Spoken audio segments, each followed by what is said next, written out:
Semangatnya luar biasa ya. Jadi semoga tidak hanya Ustazah yang semangat di sini, tapi kita juga, insya Allah teteh-teteh di sini juga sudah semangat untuk belajar lebih lanjut nih Ustazah seputar perkara haid ya Ustazah. Gitu. Betul. Darah haid ya, seputar darah wanita ya.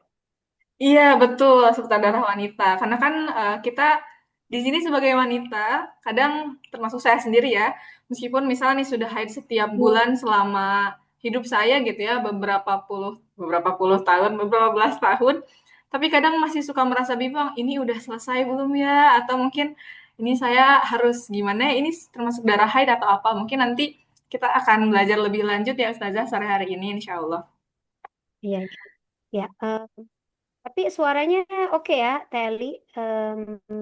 Apa kurang kedengeran, kurang jelas, atau sudah jelas nih suaranya? Sudah jelas Ustazah. Nanti jika kurang jelas saya akan sampaikan ya di kolom chat mungkin Ustazah. Ya. Oke, baik. Karena Ustazah Ina sudah bergabung di tengah-tengah kita semua, maka tanpa berlama-lama lagi saya akan menyerahkan forum ini kepada beliau. Silakan kepada Ustazah untuk waktu dan tempat dipersilahkan. Untuk share screen juga boleh Ustazah. Silahkan. Dibuka dulu ya, Teli ya. Baiklah, Bismillahirrahmanirrahim. Assalamualaikum warahmatullahi wabarakatuh. Waalaikumsalam warahmatullahi wabarakatuh. Um, Terima kasih kepada Teh Eli dan tadi yang menghubungi saya juga mengingatkan juga gitu ya. Eh, em, Tadi kebetulan saya baru saja datang itu dari luar kota. Alhamdulillah pas gitu ya datangnya asar di rumah. Jadi alhamdulillah terima kasih remindernya Teh Mumus. Jadi saya sudah langsung bisa langsung join ya. Bismillahirrahmanirrahim. Alhamdulillah, alhamdulillahilladzi hadana li hadza wa ma kunna linahtadiya laula an hadanallah. Assalatu wassalamu ala sayyidina al-mursalin rahmatan lil alamin wa ala jami'i ikhwanin nabiyyin wa alihi wa sahbihi ajma'in. Amma ba'd. Rabbi shrah li sadri wa yassir li amri wa hlul 'uqdatam min lisani yafqahu qawli. Allahumma fa'na bima 'allamtana wa 'allimna bima yanfa'una wa zidna 'uluman. Ya, akhwati fillah, alhamdulillah pada kesempatan kali ini senang sekali saya bisa berada di tengah-tengah akhwat sekalian, kakak-kakak, teteh-teteh ya, teteh-teteh semua. Alhamdulillah, masya Allah, gitu ya. Saya sering sekali dan terharu gitu ya, kalau banyak yang pengen memperdalam tentang fikih wanita, ya, terutama tentang masalah-masalah yang biasanya kasuistik gitu ya, seputar wanita. Karena itu penting sekali. Ya, kadang-kadang itu kan sesuatu yang sebetulnya praktikal gitu ya, yang sudah kita praktekkan, yang terjadi di kehidupan kita gitu ya. Namun kadang-kadang kita masih bingung ini sebenarnya hukumnya apa ya, seperti yang Teh Eli tadi bilang gitu ya. Terutama seputar haid ini atau darah-darah wanita yang lain, nifas, istihadah. Nah, alhamdulillah kajian kita hari ini bertemakan darah wanita. Insya nanti kita akan bahas dan ada tanya jawabnya juga ya, Teli ya. Salawat besertakan salam senantiasa terlimpah curahkan kepada Nabi Yuna, Habibuna Khatamul Anbiya Mursalin Muhammad Sallallahu Alaihi Wasallam. Allahumma salli wa sallim wa barik alaih. Semoga kita termasuk umatnya yang diberikan syafaat yaumil akhir kelak insya Allah. Sebelumnya saya izin share screen ya, Teli ya. Silakan Ustazah. Sudah terlihat belum? Eh, sudah Ustazah. Tapi belum di slideshow. Oh ya,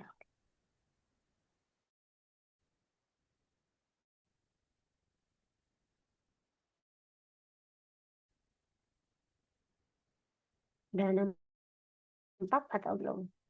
Sudah Ustazah, sudah. Udah nampak? Ya, Sudah terlihat. udah terlihat ya. Nah, ngomongin seputar darah wanita. Ngomongin seputar darah wanita. Sebetulnya darah wanita itu bukan hanya haid ya, teman-teman semua, teteh-teteh. Jadi darah wanita itu sebetulnya banyak. Ya. Salah satunya yaitu haid. Insya Allah akan kita bahas hari ini. Kalau misalnya nanti waktunya agak luang gitu ya, nanti mungkin kita akan bahas juga seputar darah yang lain. Di sini ada darah nifas juga, ada darah istihadah. Sebetulnya paling penting untuk kita bedakan itu yang tadi itu dua ya, darah haid dan istihadah. Karena kalau nifas jelas darah yang keluar setelah melahirkan. Ya. Namun haid dan istihadah ini nih yang kadang-kadang, aduh gimana ya, kok kayaknya saya haidnya tuh teratur setiap bulannya. Tapi kok bulan ini kok beda gitu ya, kok jumlahnya beda. Apakah kemudian kita harus berpatokan pada jumlah yang biasanya misalnya di mazhab, tahu ya tata-tata mazhab ya, biasanya kita di Indonesia pakai mazhab Syafi'i. Ketika kita masih TK gitu atau TPA, SD itu biasanya terpaparnya oleh mazhab Syafi'i kebanyakan ya. Pokoknya belajarnya tentang Syafi'i, terus dikasih ibadahnya juga tentang mazhab Syafi'i gitu ya. Sampai akhirnya kita mulai kajian-kajian, misalnya sekarang nanti insya Allah saya juga akan bahas seputar multi mazhab gitu ya, banyak mazhab yang ada gitu, seputar untuk jadi pengetahuan akhwat sekalian. Nah, di sini ada haid. Nah, eh, yang pertama kali yang harus kita tekankan bahwa wanita itu berbeda dengan laki-laki. Ya, walaysa dzakaru kal unsa kata dalam Al-Qur'an. Dan bukanlah laki-laki itu seperti perempuan atau sebaiknya atau sebaliknya. Bukan bukanlah wanita itu seperti pria gitu. Jadi ada beberapa hal yang berbeda. Kalau kita sering dengar yang mengagungkan, yang menggaungkan feminis ya, kesetaraan gender misalnya ya, semua harus setara antara wanita dan pria, antara laki-laki dan perempuan gitu ya. Tapi perlu kita garis bawahi gitu ya. Memang ada beberapa hal yang berbeda dari wanita. Nah, yang nggak ada di pria. Nah, salah satunya ini, yaitu periode haid, gitu ya, periode haid ini, periode keluarnya darah, ketika haid, ketika istihadah, ketika nifas. Laki-laki nggak ada yang hamil, maka laki-laki nggak haid. Gitu. Karena haid itu kan sebetulnya dari segi medisnya itu sesuatu yang apa, dinding rahim yang menebal gitu ya. Kemudian karena siap untuk menyambut kehamilan tapi ternyata tidak dibuahi, akhirnya luruh gitu ya. Maka keluarlah darah haid gitu, secara medisnya. Nah, sebetulnya kalau kita mau mengidentifikasi di awal gitu apa itu haid, kita perlu ada di sini tiga tinjauan haid itu ya. Yang pertama dari ilmu lugawi. Haid itu kan sebenarnya dari bahasa Arab ya, kita ambilnya ya, haid. Haidun haid. Kalau bahasa kita ya mungkin menstruasi gitu ya. Kalau bahasa Indonesia ya. Tapi kita haid itu udah masyhur gitu ya, udah kalau bilang haid ya berarti mens gitu. Atau ada kalau di Malaysia biasanya bilangnya period gitu kan. Yang setiap periode, setiap sebulan sekali gitu ya keluar, nah itu period. Nah, dari segi ilmu lugawi, pertama tinjauannya dari segi ilmu lugawi atau terminologi. Apa sih haid itu? Haid itu berasal dari kata bahasa Arab yaitu as-sa'il atau sa'ilan, artinya aliran. Nah, aliran apa? Itu aliran darah, darah yang mengalir. Nah, kenapa kita pahami di situ sa'ilan atau aliran atau darah yang mengalir? Karena darah haid itu nggak bisa kita kontrol, ya, nggak bisa kita kontrol seperti kita mau buang air kecil. Kalau buang air kecil masih bisa ditahan nih, gitu ya, masih bisa ditahan. Tapi ketika darah menstruasi itu keluar atau darah haid keluar, itu nggak bisa ditahan. Nanti aja deh haidnya nggak bisa ditahan. Haid itu tiba-tiba keluar. Terus kita pengen udah deh hari ini stop deh haidnya, nggak bisa dikontrol. Makanya di sini di dalam bahasa Arab disebut sailan atau aliran. Ya, karena nggak bisa dikontrol, mengalir terus darahnya. Gitu. Nah, kemudian tinjauan yang selanjutnya dari segi syariat. Apa itu haid?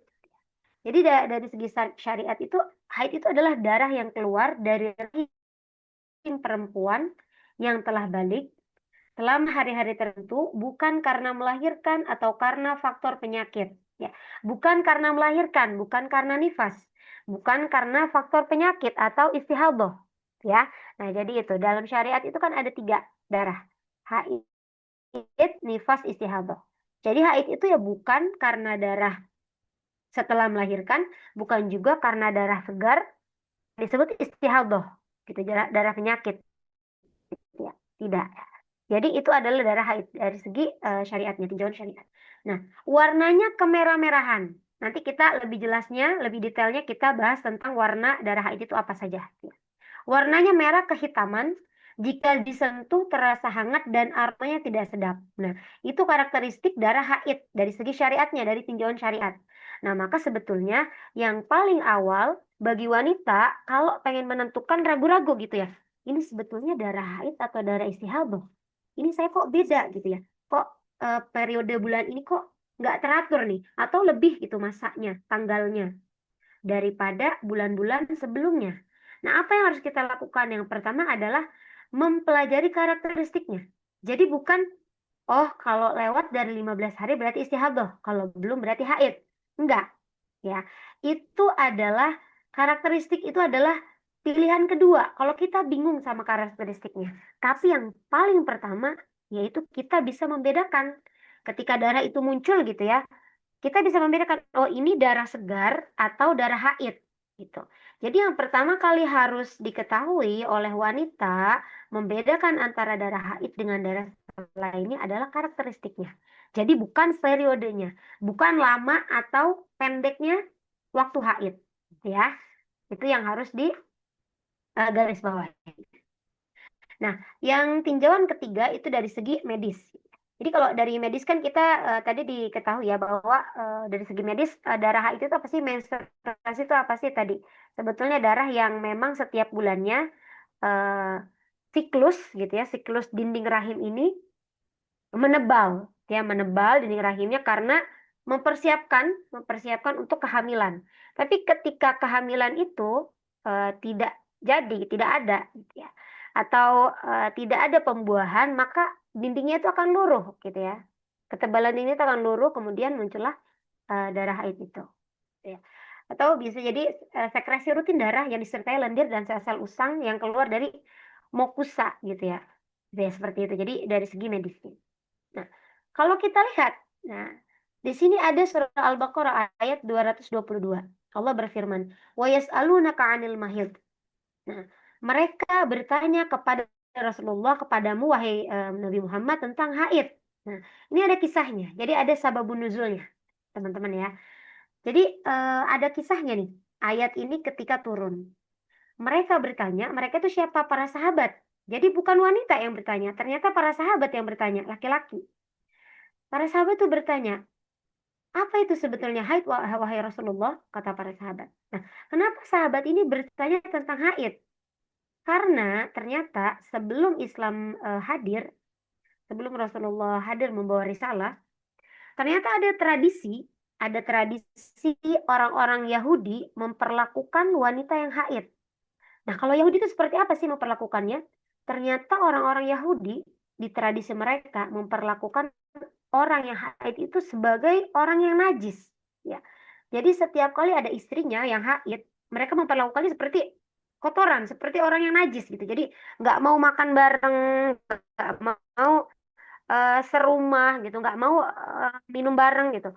Terus kalau menyentuh itu maka dia akan tertular najisnya gitu. Jadi usir dari rumah. Jadi perempuan-perempuan yang sedang haid itu diusir dari rumah. Nanti kalau haidnya udah selesai baru boleh balik lagi ke rumahnya gitu.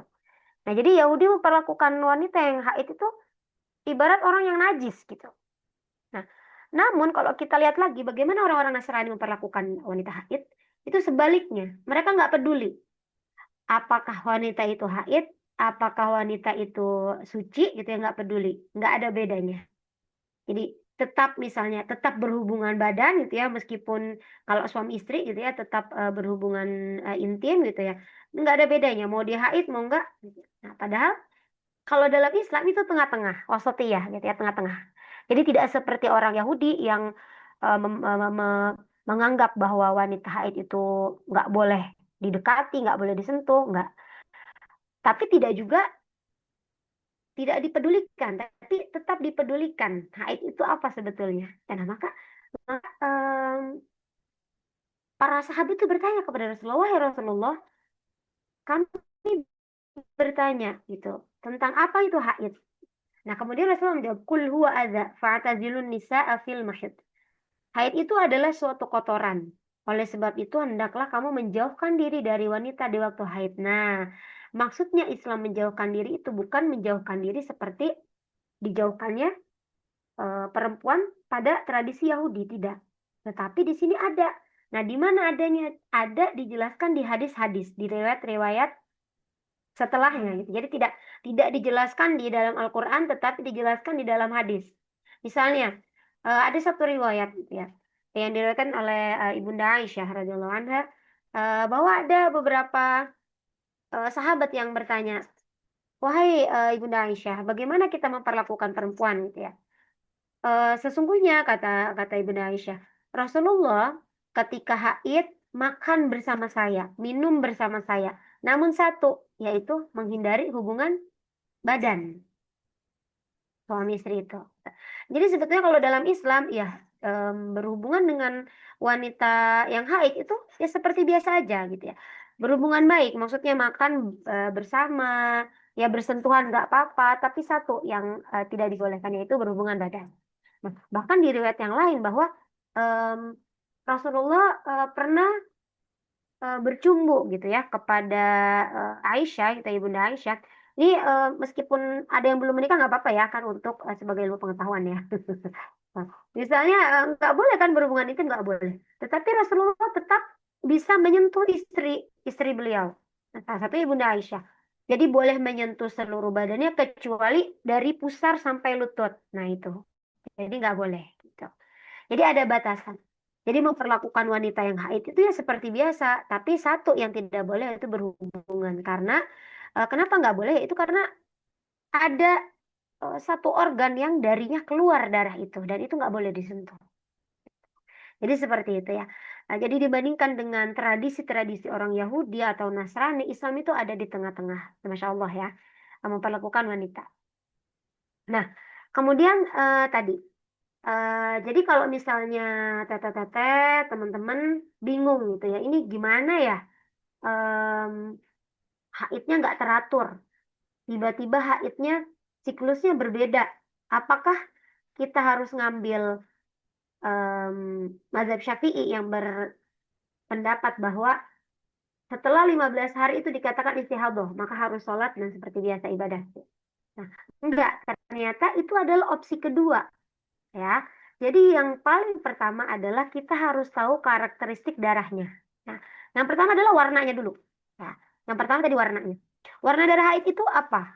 Nah, jadi hadis-hadis sahih dan Rasulullah sendiri menjelaskan bahwa darah haid itu warnanya merah kehitam-hitaman. Itu eh, satu riwayat yang sahih hadis ini menyatakan bahwa Inna dama haid aswad yu'raf fa idza kana dzalika fa amsiki 'ani shalah wa idza kana al-akhar fatawaddai wa shalli fa inna ma huwa 'irqun. Jadi ada seorang sahabi ya bernama Fatimah binti Abu Hubaish bertanya gitu ya kepada Rasulullah, "Ya Rasulullah, seperti apa sih darah haid itu?" Rasulullah kemudian menjelaskan, sungguhnya darah itu warnanya kehitam-hitaman sebagaimana telah diketahui. Jadi maksudnya sebenarnya tahu gitu, perempuan sendiri itu tahu gitu seperti apa darah haid itu. Nah, jika yang keluar adalah darah dengan ciri seperti itu, maka tinggalkanlah sholat, artinya dia haid. Namun jika yang keluar adalah darah selain itu, maka berwudulah lalu kerjakanlah sholat, sebab itu hanyalah darah yang keluar dari urat, artinya itu adalah darah segar, jadi selain darah haid gitu. Nah, kalau misalnya kita tahu itu bukan ciri-ciri darah haid, maka sudah pasti istihadah. Nah, istihadah pun ada caranya gitu. Ketika kita istihadah, bagaimana cara kita ibadah? Kan kalau istihadah berarti harus tetap sholat ya. Gimana cara sholatnya? Nah, itu cara sholatnya kita harus wudhu setiap kali ingin sholat. Dan harus selalu mengganti pembalut gitu. Jadi, em, kata cara sholatnya kalau kita tahu bahwa kita istihadah, meskipun darah itu keluarnya banjir atau cuma coklat atau cuma darah sedikit, itu tetap setiap sebelum sholat 5 waktu harus diganti pembalutnya dengan pembalut yang bersih. Jadi dianjurkan untuk sholatnya itu tepat waktu. Gitu. Ketika Allahu Akbar, nah udah masuk waktu sholat, langsung ganti pembalut, wudhu. Setelah wudhu, sholat Allahu Akbar. Nah, tapi mungkin ketika sholat, kok kayaknya merasa ada darah yang keluar nih ketika sholat nih. Ya, nggak apa-apa, lanjutin aja sholatnya. Gitu. Jadi nggak perlu dibatalin terus ganti pembalutnya nggak perlu. Kalau udah Allahu Akbar, udah takbiratul ihram, kemudian kita mulai sholat, kita merasa ada darah yang keluar itu nggak apa-apa, lanjutin aja. Karena kan kita nggak bisa kontrol darah itu. Kalau memang kita istihadah. Jadi istihadah itu kalau kita tahu kita itu istihadah, maka tadi setiap sholat 5 waktu itu ganti pembalut yang bersih, ya kemudian segera berwudu dan segera sholat, jangan ditunda. Jadi kalau misalnya kita ditunda daripada berwudu sampai dengan sholat ada darah yang keluar, maka bersih lagi, bersihkan lagi, wudu lagi. Itu maka jangan ditunda. Itu kecuali tadi darah yang keluar setelah takbiratul ihram, maka nggak apa-apa lanjutkan sholat. Itu nah. Itu tadi warna darah haid. Nah, sekarang kita lihat ya, beberapa mazhab ada pendapatnya. Ada warna apa aja sih sebetulnya selain warna kecoklatan, kan nggak melulu kecoklatan ya haid itu ya. Kadang-kadang hari pertama kita cuma coklat coklatnya coklat kayak debu gitu ya, coklatnya kayak seperti debu garis doang gitu kan. Tapi hari kedua, ketiga itu mulai banjir tuh, mulai gumpalan, bener-bener coklat kehitaman gitu ya. Merah kehitaman gitu kan. Kemudian sudah 5 hari, 6 hari, yang biasanya 7 hari misalnya haidnya, itu udah berkurang. Kadang cuma kuning-kuning aja, gitu ya. Nah, apakah itu juga termasuk darah haid? Nah, ini ada beberapa pendapat ahli fikih, atau kita ambil dari imam mazhab gitu ya. Ada Imam Syafi'i berkata bahwa darah haid itu ada 5. Pertama kehitam-hitaman, merah, mirip warna debu, kekuning-kuningan, dan kekeruh-keruhan. Sementara menurut mazhab Hanafi, darah haid ada 6. Kehitam-hitaman, merah, kekuning-kuningan, keruh, kehijauan, mirip warna debu.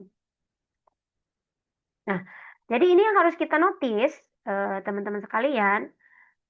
Jadi kalau misalnya kuning, itu masih termasuk darah haid, ya, kalau keluarnya di waktu haid tadi. Jadi sampai seperti apa sih darah itu dikatakan sudah suci? Itu kalau ada cairan bening yang keluar. Atau kalau udah nggak kuning lagi. Kadang-kadang kan ada kan perempuan yang nggak keluar cairan beningnya ya. Jadi kuning gitu ya, kuning kuning terus nggak ada cairan yang keluar. Jadi kalau cairannya itu kira-kira kalau misalnya kan biasa kalau udah hari misalnya setiap teratur misalnya 7 hari gitu ya. Biasanya misalnya hari ke-6 tuh udah mulai kuning gitu ya. Nah kuning itu masih termasuk darah haid. Jadi masih haid. Jadi nanti ketika apa? Ketika tadi sofraul baydo gitu ya. Sofraul baydo tuh warnanya bening putih. Jadi mirip keputihan. Nah setelah itu keluar baru itu tandanya kita suci. Jadi kalau masih kuning-kuning kan biasanya kelihatan ya. Di pembalutnya tuh kuning warnanya. Nah itu masih termasuk darah haid. Tuh. Tapi kalau sudah keluar lendir itu seperti keputihan maka itu tandanya sudah harus suci. Itu teman-teman ya. Nah, itu tadi karakteristiknya dari mulai darah, kemudian juga bau. Nah, bau darahnya itu berbeda. Saya yakin teman-teman tahu lah ya bau darah haid itu seperti apa gitu ya dibandingkan dengan darah segar. Baunya lebih menyengat, baunya lebih apa ya, lebih lebih amis gitu ya daripada darah segar. Ya berbeda, baunya beda banget. Nah, kemudian juga biasanya ada gumpalan ya, ada gumpalan-gumpalan gitu ya biasanya kalau darah haid. Itu pun gumpalan itu adanya mungkin ketika haid awal-awal, ya haid awal-awal atau di di hari kedua, ketiga gitu ya ada gumpalan itu. Nah itu salah satunya termasuk karakteristik darah haid. Tapi juga tadi kalau misalnya selama selama waktu haid ada gumpalan, kemudian merah, kuning, nah itu termasuk juga darah haid, coklat gitu kan. Nah, setelah kita tahu karakteristiknya, baru mulai ke periode waktunya, gitu. Baru kita identifikasi nih, kira-kira kita HIT yang teratur atau yang tidak teratur sih? Karena kalau misalnya kita identifikasi haid itu dengan periode atau dengan waktunya, kan berbeda-beda ya antara satu perempuan dengan perempuan yang lain. Tuh. Ada yang mungkin haidnya setiap bulan 15 hari, ada yang mungkin juga 16 hari. Nah, kalau misalnya kita, astagfirullah,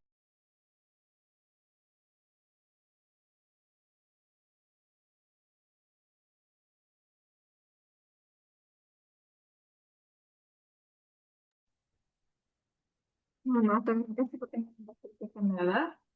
akan tunggu Ustazah untuk bergabung sesaat lagi.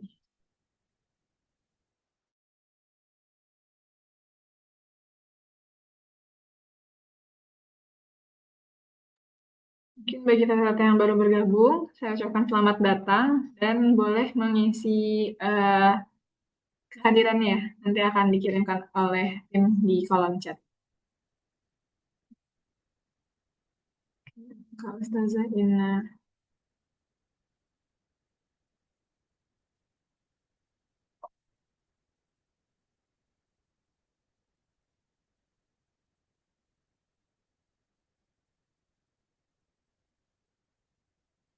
Baik, sembari menunggu Ustazah Ina, eh, bagi teteh-teteh, nanti jika ada yang ingin bertanya, boleh dipersiapkan dan bisa disampaikan pada saat saya tanya jawab.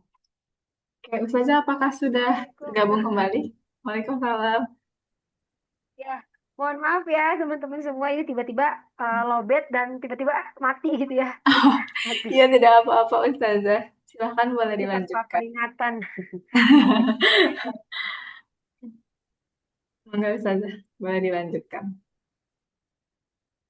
Teman-teman ada di warna darah haid ya.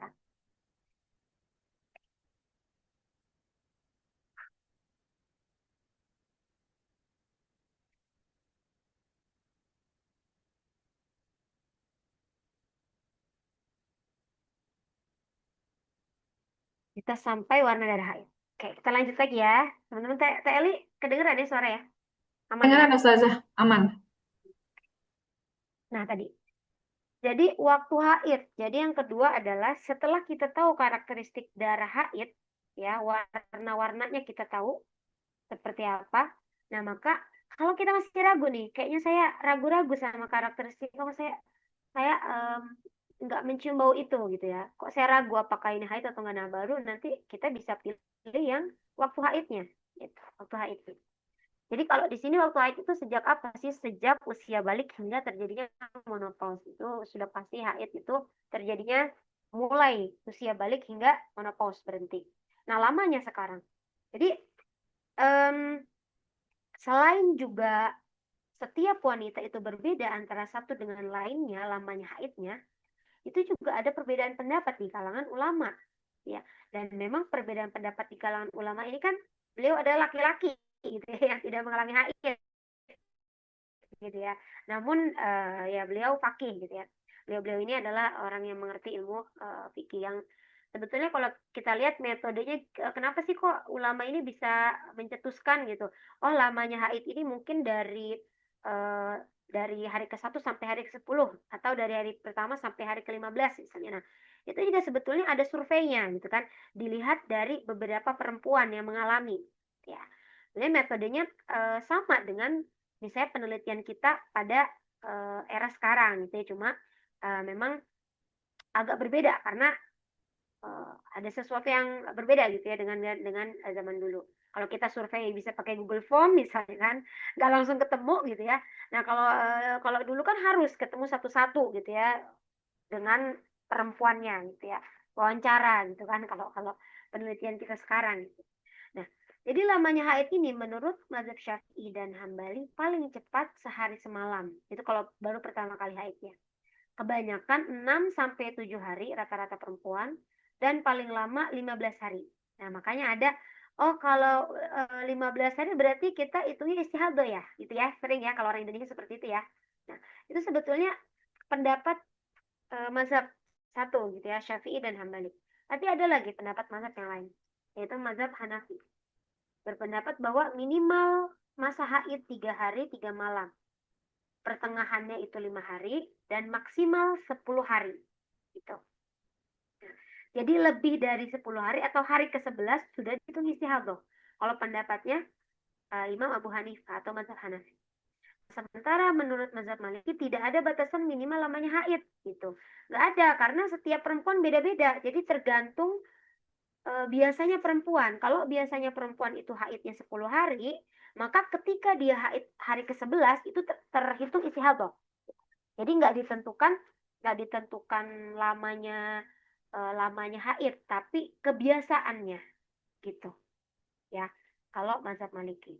Jadi kenapa? Karena sebetulnya haid itu kan ada ilat atau ada kondisi gitu ya, ilat atau ada sebabnya. Ilat itu sebab.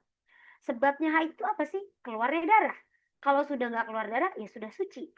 Gitu. Makanya yang pertama kali bagi perempuan, bagaimana kita tahu haid atau istihadah, haid atau selain haid, ya dilihat dari karakteristik darahnya. Kita harus tahu dulu, paham darah darah haid itu warnanya apa aja, baunya seperti apa, karakteristiknya apa sih gitu. Jadi yang paling awal yang harus kita ketahui adalah karakteristiknya. Karena kalau dilihat dari masa panjangnya haid itu akan pusing gitu menentukannya karena beda-beda kan. Apalagi sekarang ada faktor eksternal, misalnya KB gitu kan. Ada ikut KB. KB kan merubah hormon ya. Jadi yang tadinya haidnya teratur jadi nanti nggak teratur. Atau karena misalnya aduh banyak pikiran, stres misalnya. Sama hormonnya juga kan berubah gitu ya. Jadi berbeda lagi masa haidnya. Tuh. Nah, kalau masa suci memiliki dua tanda, darahnya telah mengering atau tadi kosoh bayubo. Kosoh bayu itu cairan bening yang muncul di akhir masa haid. Kosoh bayubo. Ini seperti keputihan. Nah, kalau menurut mazhab Hambali minimal 13 hari, menurut Syafi'i, Maliki dan Hanafi minimal 15 hari. Nah, jadi itu beda-beda. Memang bukan hanya kita sebagai perempuan yang haidnya berbeda-beda lamanya, tapi juga pendapat ulama berbeda-beda. Nah, makanya nggak bisa kalau kita menentukan haid atau nggak sih ini gitu ya. Kok saya lebih dari 15 hari? Kok saya lebih dari 7 hari padahal biasanya 7 hari gitu kan. Nah, jadi nggak bisa dilihat dari periodenya. Yang pertama banget tuh harus dilihat dari karakteristik darahnya gitu. Nah, ini kita loncat dulu tentang nifas. Kita lanjut ke sini ya. Nah, antara wanita haid, haid atau nifas sama aja dan ibadah. Oke, em, apa sih yang boleh atau tidak boleh ketika kita haid?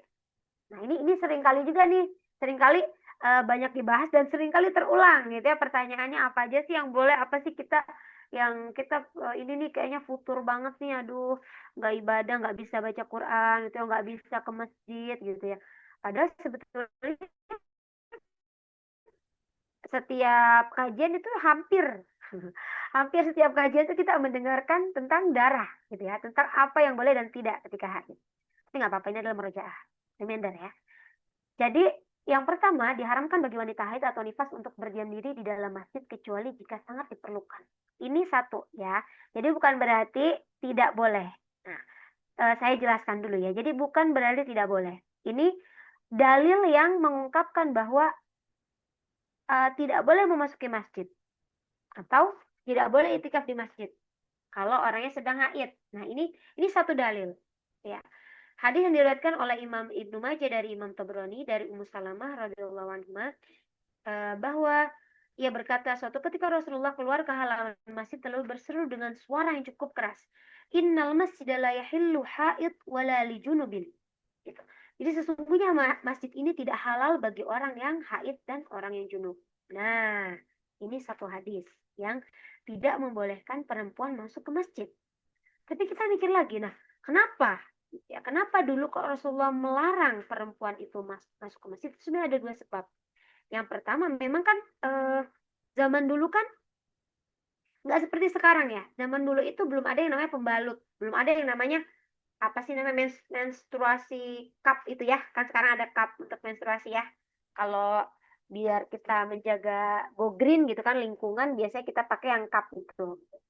Atau biasanya ya pakai pembalut biasa. Dan itu bocornya hampir jarang gitu ya. Paling masalah bocor itu sekali dua kali, tapi biasanya sih aman karena banyak pilihan. Ada yang 39 cm, ada yang untuk malam gitu kan, ada yang panjang macam-macam. Tapi dulu nggak ada. Dulu cuma pakai ganjel kain, kain gitu kan.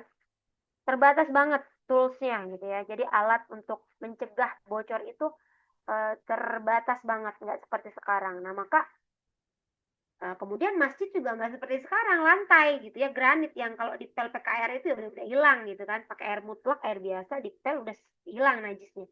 Nah kalau dulu kan enggak, dulu misalnya pakai alasnya itu pakai apa ya, pakai tikar dari pelepah kurma misalnya. Kalau bercecer kan itu berarti harus dipangkas semua, gitu kan? Susah gitu ya. Misalnya pakai tikar yang disamak, nah itu kan susah gitu ya. Susah cara bersihinnya kalau darah udah nempel kan gitu ya. Nah, itu satu. Yang kedua, cara kita menghormati masjid. Ya, masjid itu kan tempat orang-orang yang sholat, gitu, tempat orang-orang beribadah di sana. Maka kita sebagai seseorang yang sedang dalam keadaan junub, gitu ya, atau sedang keadaan berhadas, gitu ya, menahan diri untuk tidak ke tempat yang suci ini. Nah, namun ini suatu pendapat, tapi ternyata ada yang namanya um, afalus sahabi atau apa yang para sahabat lakukan. Nah, di sini ada sebetulnya ada yang namanya teman-teman tahu ada yang namanya ahlus sufah atau penghuni serambi masjid. Jadi dulu itu di zaman Rasulullah kan berhijrah ya dari Mekah ke Madinah berhijrah. Nah, berhijrah dari Mekah ke Madinah itu nggak semua orang muhajirin, orang yang berhijrah itu dapat rumah ketika hijrah ke Madinah. Nggak semua orang Mekah itu dapat rumah, dapat ta'akhi gitu ya, dapat saudara persaudaraan itu nggak semua dapat ya. Dan akhirnya mereka yang berhijrah kaum muhajirin itu menjadikan masjid itu sebagai rumah mereka. Dan itu nggak semua laki-laki gitu ya, ada perempuannya di situ. Ya mungkin ada perempuannya yang namanya ahlus sufah. Nah, mungkin nggak sih ahlus sufah itu junub? Mungkin. Mungkin nggak sih ahlus sufah itu kemudian haid? Ya mungkin. Gitu ya. Nah, karena masjid ini rumahnya, sudah pasti ketika dia junub, dia ada di rumahnya, yaitu masjid. Ketika dia haid, mungkin dia ada di rumahnya, gitu, di masjid. Ya, di mana lagi kan rumahnya masjid. Ya, pasti dia ketika haid ada di masjid. Ketika junub ada di masjid, karena itu rumahnya. Gitu. Artinya apa? Artinya ada kondisi tertentu yang memungkinkan kita untuk masuk masjid dan nggak bisa dihalangi gitu. Ya ada kondisi darurat, ada kondisi tertentu yang kita ketika haid masuk masjid. Jadi sebetulnya ya tadi masuk masjid itu tidak dibolehkan, sebaiknya kita menghindari masuk masjid karena sebagai penghormatan terhadap masjid juga sebagai sebagai apa ya menghindari agar tidak ada najis yang tercecer di dalamnya gitu ya. Tapi juga ketika ada kondisi-kondisi yang memang mau nggak mau kita harus masuk masjid, ya silakan ke masjid gitu. Dan kita make sure gitu ya, kita harus tentukan, kita harus tahu dulu bahwa ya kita nggak akan menodai masjid dengan najis gitu ya. Kita tetap mengagungkan masjid dengan meskipun kita misalnya ikut kajian kan mau nggak mau ya ikut kajian kan juga utlubul ilma fardhatun alakum. Jadi menuntut ilmu itu wajib kita hukumnya bagi setiap muslim. Sedangkan sesuatu haid itu kan bukan sesuatu yang darurat gitu ya. Bukan sesuatu yang um, membahayakan untuk kita masuk masjid kemudian hukumnya itu lebih tinggi kita menuntut ilmu gitu dibandingkan menjaga diri daripada haid itu karena kita make sure dulu kita memang aman gitu misalnya untuk kajiannya maka nggak apa-apa. Jadi teman-teman meskipun di sini ada hadis yang melarang gitu ya melarang untuk memasuki masjid ketika haid tetapi kondisional. Jadi fikih itu memang seperti itu. Jadi fikih itu nggak saklek kalau nggak boleh. Jadi ada kondisi yang membolehkan itu.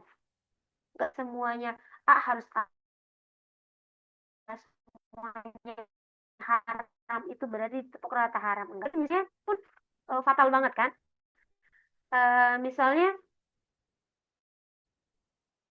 sebetulnya kita makan babi boleh nggak boleh diharamkan kita makan makanan itu tapi ketika misalnya kita di tengah hutan ya tengah hutan entah itu lagi camping entah itu apa gitu ya kemudian kita tersesat di dalam hutan kelaparan tapi yang ada cuma daging daging itu atau bangkai kita lihat oh ada ayam tapi sudah jadi bangkai boleh nggak kita makan haram kan sebetulnya bangkai itu kita makan tapi ketika itu kondisinya kita tersesat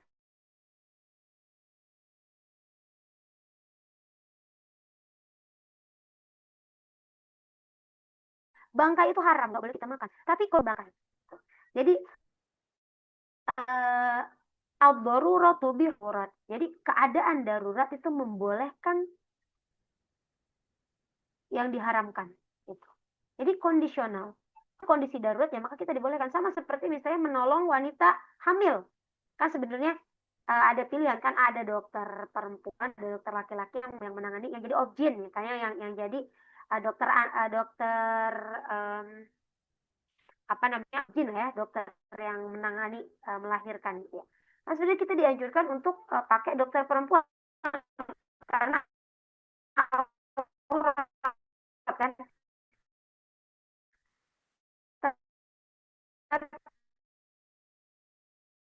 kota ini kita nggak ada lagi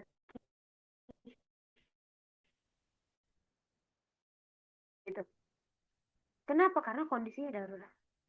Nah, apa di lantai masjid atau kita menghormati masjid sebagai tempat suci untuk ibadah. Jadi ya bukan sesuatu yang darurat.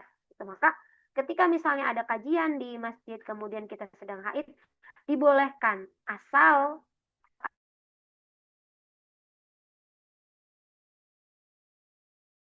ada um, kalau bisa gitu ya, kalau bisa kita tetap ada, kita memilih untuk di teras masjidnya, kemudian juga kita make sure dulu uh, bahwa kita nggak akan mengotori masjid dengan najis, ya aman gitu ketika kita duduk. Gitu. Nah, kemudian kebolehan wanita yang sedang haid nifas sekedar lewat, nah ini apalagi lewat. Ya ayyuhalladzina amanu la taqrabus salata wa antum sukara hatta ta'lamu ma taqulun wa la junuban illa 'abiri sabilin hatta taghtasilu. Sebenarnya ini juga larangan ya untuk lewat di masjid, tapi lagi-lagi tadi jika ada kemudorotan atau jika ada sesuatu yang nggak bisa dihindari ya silakan. Nggak, jadi fikih itu seperti itu.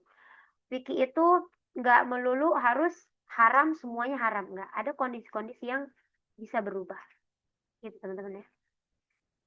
Kemudian membaca Al-Quran dan berzikir, boleh nggak sih ketika haid sebetulnya? Kan ada orang yang nggak apa-apa kok saya baca Quran ketika haid gitu ya. Ada yang gitu ya teman-teman ya. Ada juga yang memilih nggak. Sebenarnya kenapa? Fuqaha atau ahli fikih sepakat bahwa wanita haid nifas boleh membaca Al-Quran dengan hati. Atau maksudnya nggak dikeluarkan, nggak jahar gitu ya. Maksudnya di dalam hati bacanya. Atau melihat langsung ke mushaf lalu membaca dengan hati atau sekedar mendengarkan bacaan Quran. Jadi nggak nyentuh ya. Ini bacanya dalam hati dan nggak nyentuh mushaf. Jadi selain mushaf yang Al-Quran itu mushaf gitu ya. Apakah itu lewat HP gitu ya, ataukah itu nggak langsung menyentuh dan bacaannya dalam hati. Nah itu sepakat boleh. Kalau seperti itu boleh. Nah tapi gimana kalau dengan jahar, dengan kita mengeraskan suara ketika membaca Al-Quran? Nah ini ada perbedaan pendapat ulama.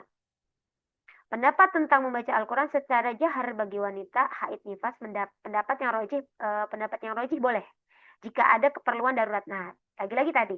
Jadi nggak harus saklek, nggak boleh ketika kita sedang belajar Al-Quran.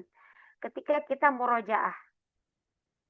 Sedangkan hadis-hadis yang melarangnya itu dhaif. Jadi hadis-hadis yang melarang nggak boleh baca Quran secara keras suaranya, itu hadis-hadisnya dhaif. Jadi tetap ya. Jadi sama status kita kepada Al-Quran dan kepada masjid. Jadi sama-sama kita menjaga kesuciannya. Apalagi Al-Quran ya, itu mukjizat yang benar-benar sampai kepada kita gitu ya. Nabi-nabi sebelumnya ada mukjizat, kita menyaksikan enggak? Mukjizat yang benar-benar kita saksikan sampai kepada kita itu adalah Al-Quran gitu ya, Masya Allah. Ya maka seyogianya kita memelihara kesucian Al-Quran ini gitu ya. Dengan cara tadi ketika haid ya udah kita sementara bisa pakai handphone gitu ya.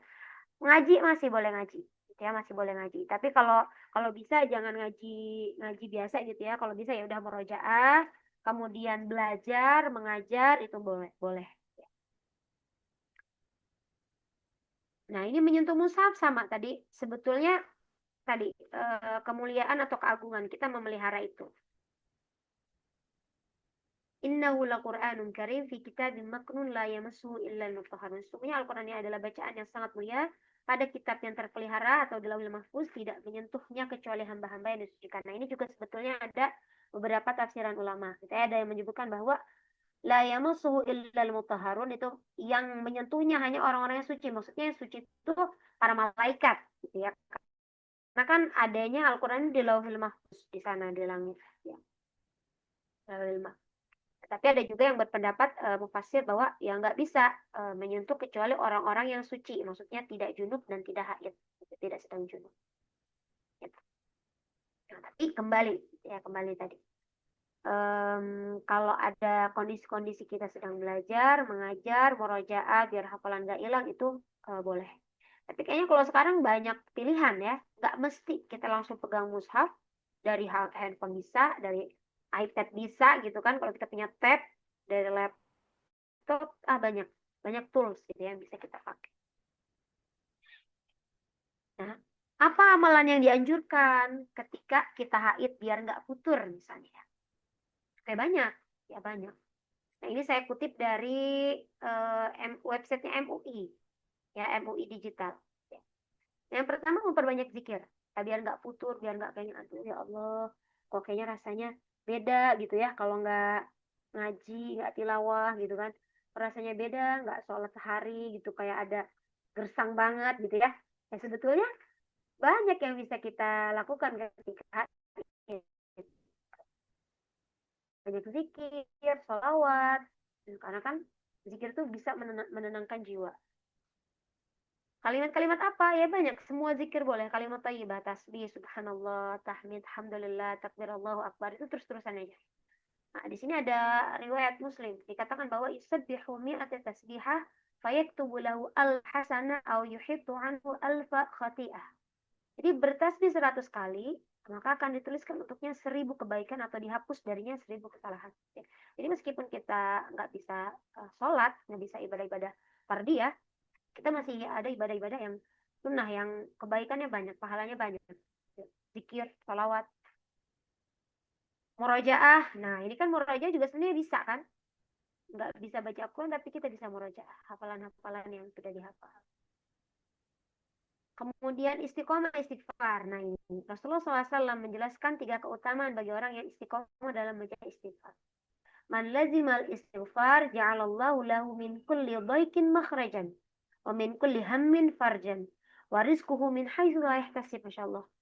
Jadi barang siapa yang istiqomah membaca istighfar, maka Allah akan memberinya jalan keluar dari setiap kesulitan. Nah itu istighfar. Istighfar itu kan sebetulnya kita minta ampun, ya astagfirullahaladzim, ya Allah ampunilah, Allah yang maha agung ampunilah dosaku gitu kan. Sebenarnya seperti itu kita mengakui gitu ya dosa kita gitu kan, kita mengakui.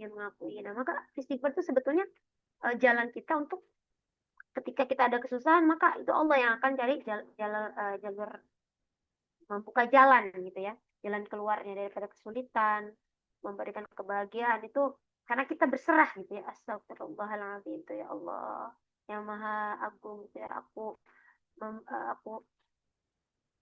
memohon ampunan kepada ya Allah gitu kan, dan akan memberikan rezeki yang dari jalan yang tidak sangka-sangka gitu ya. Ada satu lagi sebenarnya doanya Nabi Yunus, la ilaha illa anta subhanaka inni kuntu minadh dhalimin, itu berserah diri gitu. Nah, ini yang sebenarnya ada lagi satu lagi. Mengikuti kajian. Nah, seperti sekarang misalnya kan. Ya apalagi kalau sekarang macam-macam ya, nggak mesti live Zoom seperti ini kan. Banyak banget kita bisa dengar kajian dari YouTube, podcast, banyak banget bertebaran. Kalau sekarang tuh ilmu tuh di mana-mana gitu ya. Tapi memang beda ya kalau kita secara live kayak gini gitu ya. Langsung gitu ya bisa menatap muka saudara-saudara kita yang lain itu kan lebih mungkin lebih lebih enak gitu ya daripada misalnya harus satu orang yang ngomong. Nah, yang terakhir ini ada menjaga kebersihan. Nah, ini biasanya yang luput gitu ya. Atau ada satu mitos gitu biasanya, kalau haid nggak boleh loh rambutnya rontok, maksudnya nggak boleh nyisir atau nggak boleh gunting kuku nih kalau sedang haid. Ada nggak yang masih begitu? Ada nggak teman-teman yang masih kayak gitu? Nggak ya? Itu mitos. Justru ketika haid itu kita harus lebih memperhatikan kebersihan karena biasanya kalau haid itu mager ya, biasanya mager banget gitu kan. aduh pengennya rebahan mulu gitu kan, aduh kok kayaknya perutnya sakit nih. Dan itu misalnya sugesti karena kita merasa haid. Jadi, kalau haid ini kan kita hormonal, udah deh rebahan aja, males gitu kan. Karena nggak sholat juga, jadi kita nggak bangun untuk sholat. Biasanya sholat 5 waktu kita bangun, ya kan. Di sini udah bablas aja deh sampai subuh, sampai nanti bangunnya jam 6 gitu kan. Nah itu kan sebenarnya yang bikin kita aduh males gitu. Nah itu. Nah, kadang kalau kita kalau ada waktu sholat, kalau kita sedang suci, itu kan biasanya kita setidaknya wudhu gitu ya, cuci muka, wudhu, bersih kan. Nah, biasanya kalau haid itu apalagi kalau libur, misalnya hari Minggu, nggak ada kegiatan dah, tidur seharian. Ya, mumpung gitu kan, haji mumpung karena nggak sholat udah bablas. Biasanya koilullah itu dari zuhur sampai misalnya jam 2. Nah, ini udah bablas terus sampai jam 5 gitu. Terus tidur apa pingsan ya gitu. Maka sebetulnya yang harus kita perhatikan itu tadi kebersihan. Terus kita nggak mandi, hari libur ini udah ntar mandinya sore aja. Padahal itu sebenarnya mitos ya, menyisir rambut atau ketika haid rambutnya rontok atau nggak bisa motong kuku, itu sebenarnya mitos, nggak ada. Nah, apa dalilnya ini? Ketika Ibunda Aisyah mengikuti haji bersama Nabi SAW, sesampainya di Mekah, dia mengalami haid. Kemudian Nabi SAW bersabda, Da'i umrataki wan qidhi ra'siki wamtashiti. Jadi tinggalkanlah umrahmu. Jadi ketika umrah itu haid, Bunda Aisyah, jadi suruh, kan ihram kan? Ya udah dilepas ihramnya. Lepaskan ikat rambutmu dan bersisirlah. Jadi suruh suruh nyisir. Jadi itu nggak apa-apa dong. Ketika haid kita bersih-bersih diri, bersih, kuku. Jadi seperti, nah itu teman-teman ya, seputar haid. Eh, Gimana? Mau ada tanya jawab setelah ini, Kak Eli? Kalau misalnya ada pertanyaan silahkan. Kalau misalnya mau kita lanjut ke materi yang haid nifas atau yang lain boleh. Tanya jawab dulu aja ya. Baik, Itu ya ya dari Ustazah. saya, teman-teman. Silakan kalau ada yang bertanya, saya kembalikan ke Kak Eli. Syukran. Assalamualaikum warahmatullahi wabarakatuh. Waalaikumsalam warahmatullahi wabarakatuh. Terima kasih banyak Ustazah atas materinya yang sangat insightful. Meskipun kita sudah sering mungkin ya mendengarkan ini, tapi rasanya memang harus selalu di reminder ya. Karena ada kalanya kita lupa seperti itu, atau mungkin ada kalanya kita tetap merasa kebingungan. Baik Ustazah, kita akan memasuki sesi tanya jawab kali ini. Mungkin sudah ada yang raise hand juga Ustazah, dan sudah ada pertanyaan masuk lewat chat juga ke saya. Mungkin kita akan dengarkan yang raise hand terlebih dahulu ya. Boleh kepada Kak Niki. Silakan Kak, jika berkenan untuk on cam mungkin lebih baik, tapi kalau belum bisa boleh langsung disampaikan saja pertanyaannya. Silakan Kak. Assalamualaikum warahmatullahi wabarakatuh. Baik. Waalaikumsalam warahmatullahi wabarakatuh. Terima kasih banyak untuk Ustazah Ana atas materinya. Yang mau saya tanyakan sebenarnya ada dua. Yang pertama, beberapa bulan yang lalu saya sempat mengalami dua haid, di mana jarak antara kedua haid tersebut masa sucinya kurang dari 13 hari. Awalnya keluar flek, namun bersambung ke darah haid yang sesungguhnya gitu. Nah, apakah antara masa suci tersebut benar saya mengalami haid di mana itu kurang dari 13 hari atau seharusnya saya sholat sampai masa 13 hari itu tercapai gitu. Kemudian yang kedua terkait kodo sholat ya, saya pernah mendengar kalau misalnya setelah kita selesai haid, kemudian kita menunda untuk keramas, entah itu karena kita tidak tahu masa haid kita sudah selesai atau belum, atau misalnya kita sedang ada aktivitas di luar rumah, itu kita harus mengkodo sholat yang terlewat. Nah, itu seperti apa ya, Ustazah, lebih jelasnya gitu. Mungkin cukup sekian pertanyaan dari saya. Terima kasih.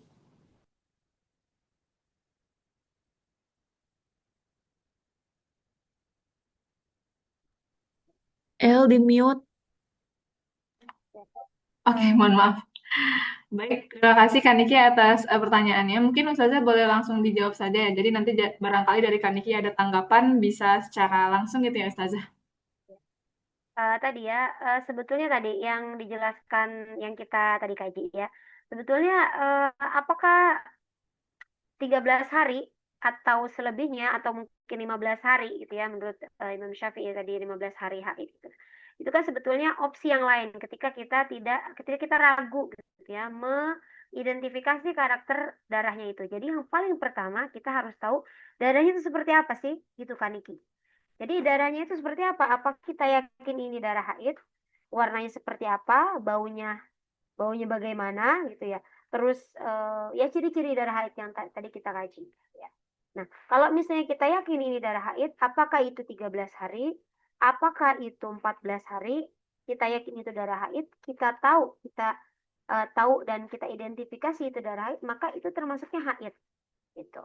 Tapi kalau misalnya kita ragu-ragu, ya udah kita Bismillah ambil gitu ya salah satu pendapat yang menyatakan bahwa tadi kalau misalnya kita mau ambil pendapat Imam Syafi'i yang 15 hari, yang gimana orang Indonesia juga banyak gitu ya yang mengambil mazhab Syafi'i ini, maka ya silahkan gitu ya ambil pendapat itu ya untuk lebih mudahnya gitu, karena kita merasa ragu kayaknya saya belum bisa nih identifikasi darah pun harusnya itu kita pelajari dulu ya karakteristik membedakan antara darah haid dan selainnya agar kita tahu bahwa oh meskipun sudah 13 hari tapi ini ciri-cirinya darah haid nih, saya yakin gitu ya, karena al yakin la yuzal lebih syak, ada kaidah fikihnya. Jadi sesuatu keyakinan itu tidak menghapus keraguan, jadi ragu itu akan terlewat ketika kita yakin.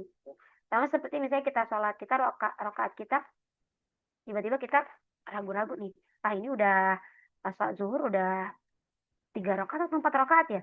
Tapi ketika kita yakin udah 4 rakaat, udah assalamualaikum, insya Allah, Bismillah maafu gitu ya, dimaafkan gitu. Karena kita yakin sudah 4 rakaat. Tapi sebaliknya, kalau yang ada keraguan, saya ragu nih, saya ragu-ragu nih, apakah ini darah haid atau enggak ya? Coba kita Bismillah ambil pendapatnya Imam Syafi'i yang bilang bahwa maksimal darah haid itu 15 hari gitu ya. Nah, jadi kenapa Imam Syafi'i pendapatnya 15 hari masa haid perempuan? Karena itu ada satu riwayat atau hadis yang mengatakan bahwa masa sucinya perempuan itu setengah dari umurnya. Kalau kita urut-urut gitu ya, setengah itu kan berarti kalau kita lihat dari setahun, setahunnya 350 hari gitu ya. 350 hari setahun. Kalau misalnya dibagi dua, kalau misalnya setahun itu dibagi dua jadi 6 bulan gitu kan, 6 bulan. Kalau misalnya bulan, 1 bulan 30 dibagi dua jadi 15. Jadi maksudnya setengah dari umur perempuan itu suci. Jadi sucinya perempuan itu cuma setengah dari umurnya. Nah berarti dari situ ya. Meskipun ada yang berpendapat bahwa itu hadisnya doif gitu. Nah, tapi karena di situ ada pendapat ulama, maka kita bisa ambil. Kita ngambil pendapat ulama itu jangan karena dia mazhab Syafi'i enggak, tapi karena kita tahu dalilnya apa. Kita paham gitu ya. Ketika kita mengambil pendapat ini, ketika kita mengambil hukum ini, kita tahu oh dalilnya ini loh gitu. Oh ada loh dalam hadis, oh ada loh dalam Quran, ada loh tafsirannya, ada loh ulama yang menjelaskannya. Gitu. Jadi kita enggak mengerjakan itu ya karena orang lain ngerjain itu enggak, tapi kita tahu dengan pengetahuan. Gitu. Kita mengerjakan dengan pengetahuan. Jadi gitu. Jadi yang pertama kali kan Niki ya, kita harus tahu dulu berapapun itu masa haidnya teratur atau tidak, ada faktor internal atau eksternal.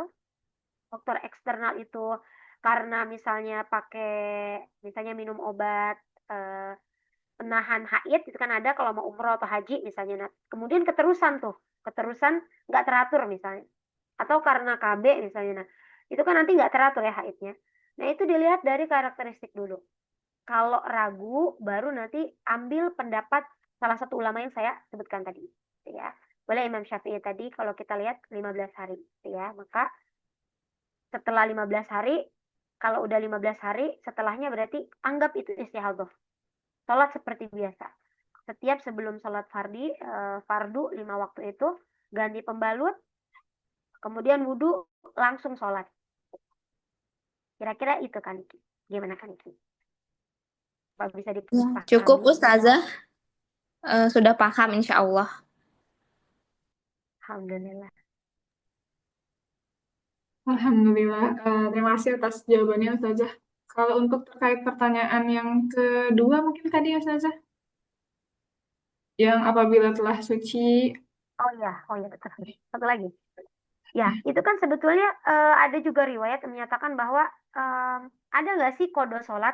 Nah, ulama berpendapat bahwa kodo sholat itu nggak ada. Ada ulama yang berpendapat bahwa kodo sholat itu nggak ada. Kalau sholatnya udah terlewat ya udah, kamu udah dikasih dosa dari kelalaian kamu. Tapi ada ulama yang berpendapat bahwa boleh. Kodo sholat itu ada dua opsi. Ada dua opsi. Itu yang pertama, kodo sholat ketika kita telah bertaubat gitu ya. Misalnya sepanjang umur balik kita maksiatnya itu meninggalkan sholat. Nggak sholat-sholat gitu ya lama. Tapi kemudian kita berhijrah atau kita sadar gitu. Wah, kita udah meninggalkan sholat. Nah, maka ketika kita sadar, misalnya umurnya 50 tahun baru sadar gitu. Baru sadar ya Allah ketika muda gitu ya, meninggalkan sholat. Banyak sholat yang ditinggalkan. Nah, maka itu boleh mengkodo sholatnya dicicil setiap misalnya misalnya kita sholat zuhur, dicicil, saya cicil untuk sholat zuhur yang telah saya tinggalkan misalnya, ya terus-terusan aja, terusan dikodo gitu. Jadi ada ulama yang berpendapat boleh mengkodo sholat satu tadi, sholat ketika bertaubat atau hijrah gitu ya, pengen menebus sholat-sholat yang ditinggalkan kemarin. Nah, yang kedua itu tadi ketika haid dan kita lalai. Ya, kita lalai misalnya kita haidnya nih zuhur nih. Tapi ketika azan Allahu Akbar, harusnya kita langsung sholat. Ya, karena udah masuk waktu sholat. Kita nggak sholat, belum sholat tuh terus sampai setengah dua misalnya. Setengah dua itu kan udah cukup lama dari waktu sholat sampai jam 2. Nah, ketika kita baru mau wudhu, kok kayaknya ada yang keluar nih. Dilihat ternyata haid. Padahal kalau kita melaksanakan sholat tadi, ya, langsung pada waktunya, ya setelah azan tadi langsung sholat, bisa sholat zuhur. Tapi kita ternyata lalai, tinggalan kan sholat zuhurnya. Nah, maka itu bisa dikodo. Ada yang berpendapat bahwa bisa dikodo. Kodonya kapan ya? Setelah suci. Kodo aja. Saya kodo usolli, ya seperti biasa kita nawaitu usolli salatal misalnya zuhri ya lillahi ta'ala, arba rakaatin lillahi ta'ala. Jadi kodo. Jadi niat ya nggak mesti pakai usolli juga nggak apa-apa. Pakai usolli juga nggak apa-apa. Jadi kita niat mengkodo sholat yang kita tinggalkan sebelum tadi haid. Gitu. Jadi ada ulama yang berpendapat boleh dikodo, ada yang juga ya udah nggak usah dikodo, udah kamu udah dapet ya udah dosa nggak apa-apa. Nanti untuk menebus dosa itu apa? Gitu. Untuk menebus dosa yang karena kelalaian sholat itu ya perbanyak sholat sunnah rawatib, kan ada sholat sunnah rawatib, ada sholat sunnah duha, ada sholat sunnah tahajud, qiyamul lail, ada sholat sunnah apalagi syuruk, banyak. Jadi menebus dosa-dosa itu dengan cara kodok ketika kita meninggalkan sholat wajib. Tapi ada ulama yang berpendapat boleh kodok dengan cara tadi. Jadi kodonya setelah selesai toharoh. Itu kalau mau dikodok. Jadi seperti itu, Kaniki. Oke, Ustazah, terima kasih banyak ya atas penjelasannya. baik, terima kasih banyak Ustazah atas penjelasannya. Mungkin sudah cukup juga ya dari Kaniki. Kita ke penanya berikutnya. Ada yang sudah raise hand juga. Di sini ada Kak Faik. Silakan Kak Faik. Iya, terima kasih Ustazah Ina. Izin bertanya Ustazah beberapa hal. Mungkin yang pertama ini Ustazah. Tadi kan sebentar. Masa suci darah haid itu ditandai dengan dua hal ya Ustazah. Darah telah mengering dan kosoh baido. Kalau kosoh baido mungkin apa namanya tadi gampang gitu ya diketahuinya cairan bening yang muncul di akhir haid. Tapi darah telah mengering ini tuh maksudnya gimana ya Ustazah? Saya agak kurang kebayang bagian itu. Saya pernah dengar kayak oh ya kalau misal di akhir haid tuh pakai kapas dibasahin terus dicoba dilapin kalau misal masih ada ya berarti masih kalau ini. Nah, nah saya masih bertanya-tanya darah yang mengering itu yang gimana. Terus yang kedua adalah terkait dengan haid yang ini Ustazah. Saya tuh pernah keluar flek. Tapi udah saya tungguin kan sehari Ustazah katanya kan sehari semalam. Oh oke. Ternyata besok gak keluar Ustazah. Saya mandi dong. Nah, tapi selang 2 hari keluar lagi Ustazah. Nah, itu gimana yang ini maksudnya masih termasuk dalam periode haidnya. Jadi haidnya saya hitung hari pertama sejak yang hari itu, yang flag tadi, atau gimana gitu. Terus yang ketiga, ini Ustazah, terus terang kalau nentuin akhir-akhir haid ini saya agak bingung Ustazah. Karena kan seringkali kalau akhir-akhir tuh kadang keluar. Tapi kadang tuh enggak lagi Ustazah karena dingin, karena apa gitu. Terus pagi-pagi kayaknya lihat di celana dalam nggak ada yang keluar, tapi pas siang-siang beraktivitas keluar. Nah, ini gimana Ustazah ya? Apakah tiap waktu sholat deket di hari-hari akhir haid itu tuh ya pokoknya dicek terus, cek terus, cek terus atau gimana Ustazah nunggunya sampai gimana gitu. Ya, udah itu aja dulu Ustazah. Terima kasih. Boleh langsung dijawab Ustazah. Mohon maaf, Ustazah masih mute sepertinya. Oh iya, udah kedengeran ya. Oh ya, Sudah. tadi ada dua ya pertanyaannya. Oke, yang pertama tadi gimana menentukan apakah itu tadi darah yang mengering atau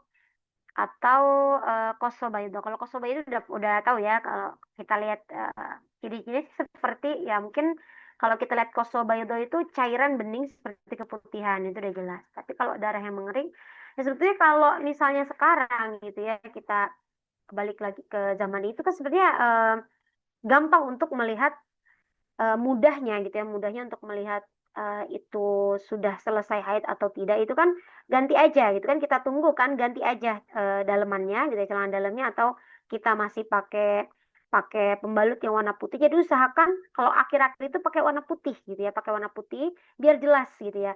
Apakah itu masih bentuk darahnya itu apakah itu kuning? Kalau kuning kan masih termasuk darah haid ya. Sebelum benar-benar putih. Kan tadi darah haid itu bisa ke merah, bisa merah ke hitam-hitaman, bisa juga kader gitu ya. Kader itu kayak hitam seperti debu gitu ya. Bisa juga tadi ke hijau-hijauan ya. Bisa jadi ke kuning-kuningan. Jadi lihat aja tanda-tanda darahnya seperti itu, dan biasanya baunya tetap ada bau ciri khas haid ya. Ciri khas haid itu masih ada pasti.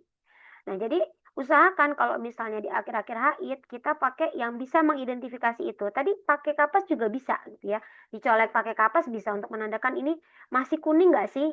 Ya, masih kuning nggak sih? Dan pakai biasanya kalau akhir-akhir kita biasanya nggak pakai pembalut deh sayang gitu ya. Biasanya pakai celana dalam aja yang jangan berwarna gelap, yang terang gitu ya warnanya, biar kita tahu, biar kita bisa melihat apakah itu masih karakteristik darah haid. Ya dicium nggak apa-apa dicium. Cium nggak apa-apa, nggak dicium juga sebetulnya udah bau ya meskipun dia kuning gitu ya. Dan beda ketika keluarnya cairan bening ya, keputihan itu beda, nggak bau gitu ya, nggak bau. Cairan bening itu biasanya nggak bau keputihan itu. Nah, tapi ada juga beberapa perempuan yang nggak keluar cairan beningnya gitu ya. Maka tadi bisa juga pakai kapas. Jadi kan sekarang banyak toolsnya ya. Kalau dulu mungkin susah gitu ya. Tapi kalau sekarang sudah banyak. Betul, pakai kapas juga bisa. Kita usap pakai kapas gitu ya. Dan kita lihat, ya udah. Kalau misalnya masih kuning berarti itu masih haid. Ya, tapi kalau misalnya sudah nggak kuning, ya udah berarti kita siap-siap untuk toharoh gitu ya, mandi. Nah, tadi satu lagi apa ya? Nentuin akhir haid itu Ustazah, apakah setiap mau sholat dicek dulu, apa tunggu dulu berapa kali waktu sholat baru mastiin? Sebetulnya kalau kita mau kehati-hatian dan amannya itu kita cek setiap waktu sholat. Kan kalau seharian berarti kita udah berapa waktu sholat yang kita tinggalkan gitu kan. Nah, kita cek setiap waktu sholat. Misalnya sekarang sholat subuh nih. Oh, masih kuning ya. Kuning mungkin zuhur ya. Kuning mungkin ke zuhur itu kan waktunya lama ya. Mungkin nanti zuhur itu udah ada tanda-tanda bersih gitu kan karena sudah kuning. Nah, berarti nanti waktu zuhur kita cek gitu. Untuk kehati-hatian agar kita tidak meninggalkan waktu sholat yang 5 waktu. Jadi diceknya setiap waktu sholat. Ribet, iya sih ribet. Cuma ya nggak apa-apa, Bismillah lah. Semoga itu jadi ikhtiar kita untuk nggak meninggalkan sholat. Ya, khawatirnya kita nggak tanpa sadar meninggalkan sholat. Jadi diceknya setiap waktu sholat. Ketika zuhur misalnya tadi bisa pakai kapas, kalau ragu-ragu, kok kayaknya nggak keluar gitu. Tapi coba pakai kapas gitu dilihat. Itu cara yang bagus juga, pakai kapas atau tisu gitu ya, dilihat. Oh ternyata ini masih ada kuning atau coklat ya, berarti masih haid. Tapi kalau udah nggak ada, ya udah oke, itu berarti sudah thahir gitu ya, udah suci. Nah, kalau misalnya tadi ada jarak gitu ya, ada jarak. Gimana sebaiknya kalau ada jarak nih, udah haid nih 7 hari misalnya. Kemudian udah suci, udah sholat, 2 hari kemudian kok keluar lagi. Nah, tadi yang pertama. Yang pertama tadi kembali lagi, lihat karakteristik darahnya yang keluar setelah suci. Itu seperti apa darahnya. Kalau masih coklat, kuning gitu-gitu kan, itu kan termasuk kan darah haid kan. Nah, maka kita bisa identifikasi dulu ya. Jadi yang sebelumnya tapi ya nggak apa-apa, sebelumnya itu masa suci kita. Kan ada juga pendapatnya Abu Hanifah gitu, pendapatnya mazhab Maliki yang bilang bahwa nggak ada waktu minimal haid dan maksimal haid itu nggak ada gitu, karena periode haid masing-masing perempuan tuh berbeda-beda. Jadi dilihat dari ilahnya, dilihat dari sebabnya. Kenapa haid itu tidak dibolehkan untuk beribadah gitu, kita libur dulu karena ilatnya, karena sebabnya apa, darah yang keluar gitu. Maka kita lihat ketika darah itu keluar, maka ketika itu kita haid. Tapi ketika darah itu nggak keluar, maka suci. Kan gitu.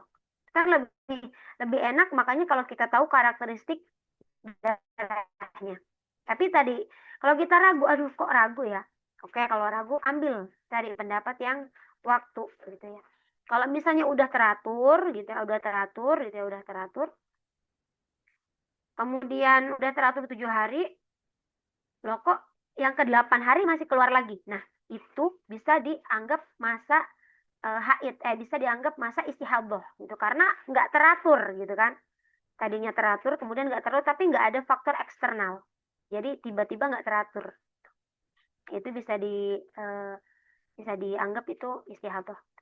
Jadi yang paling gampangnya itu aja. Kalau yang tadi kita udah dianggap suci, ya udah nggak apa-apa suci. Berarti yang keluar darahnya anggap haid lagi. Gitu aja nggak apa-apa. Itu kehati-hatiannya. Gitu. Kehati-hatiannya itu. Yang penting yang pertama tadi, kita bisa mengidentifikasi karakteristik darah haidnya. Itu yang paling penting. Ustazah, maaf nanggapi sedikit. Kalau yang tadi Ustazah, kadang tuh saya ngerasa kalau pas misal siang, bentar-bentar.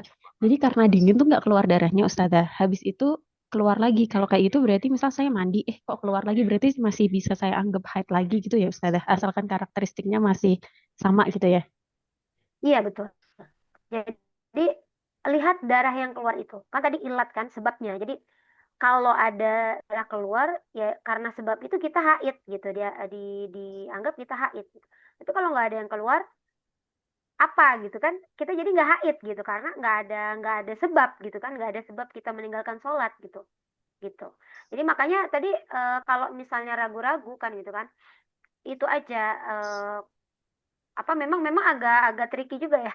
Kalau misalnya kalau keluar darah haidnya itu karena pengaruhnya cuaca gitu kan. Ketika dingin wah berhenti, tapi ketika ketika nggak dingin dia keluar. Kalau misalnya teratur haidnya, misalnya setiap setiap bulannya seperti itu bisa dianggap masa haid. Apa tadi namanya ya? Teh Faik. teh faik ya. Ya. Hmm. Teh faik bisa dianggap misalnya setiap setiap haid gitu ya, setiap haid seperti itu misalnya. Oh, haidnya itu biasa 10 hari, tapi ketika hari ke-8 itu pasti berhenti. Tapi hari ke-9 ada lagi.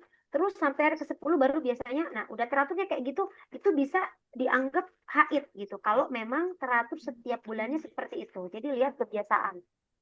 Jadi nggak karena berbeda kan dari satu wanita ke wanita yang lain, maka kita lihat kebiasaan. Karena tadi juga kita sudah bahwa perbedaan ulama itu menanggapinya seperti itu. Bahwa 15 hari. Nah, itu sebetulnya untuk memudahkan juga. Kadang-kadang ada perempuan yang paling maksimal kan 15 hari ya. Kalau di luar itu bisa jadi itu memang penyakit gitu ya. Nah, 15 hari ini ya untuk memudahkan juga sebetulnya. Karena ada beberapa perempuan yang haidnya itu lebih dari 7 hari dan itu putus-putus. Dan itu putus-putusnya teratur gitu. Setiap haid pasti putus, tapi ada lagi. Putus ada lagi. Nah, itu kalau misalnya memang kondisinya teratur itu bisa dianggap seluruh harinya itu haid sampai 15 hari gitu. Tapi kalaupun belum 15 hari kemudian dia berhenti, ya udah berarti selebihnya dia suci. Gitu. Ya Ustazah, terima kasih banyak Ustazah Ina.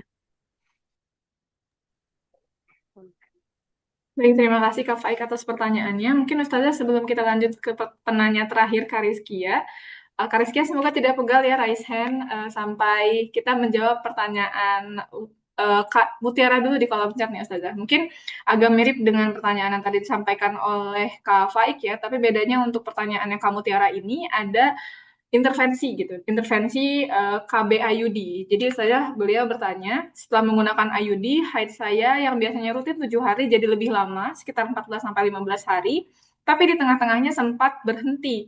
Misal 24 jam bersih, tapi setelah itu keluar darahnya lagi. Apakah hari bersih itu masih terhitung haid atau sudah bersih? Biasanya Kak Mutiara tetap mandi dan sholat meskipun setelahnya dianggap haidnya belum selesai. Jadi ini karena ada intervensi KB IUD ya.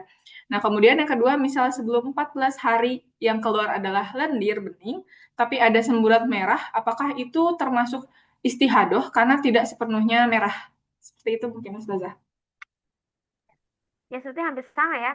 Jadi yang paling utama adalah tadi karakteristik darahnya. Dan tadi kalau misalnya ada faktor eksternal, ini kan termasuknya faktor eksternal ya, pakai KB IUD gitu. Nah, itu pasti beda, pasti akan berubah total itu. Yang tadinya teratur atau nggak teratur, jadi berubah total biasanya.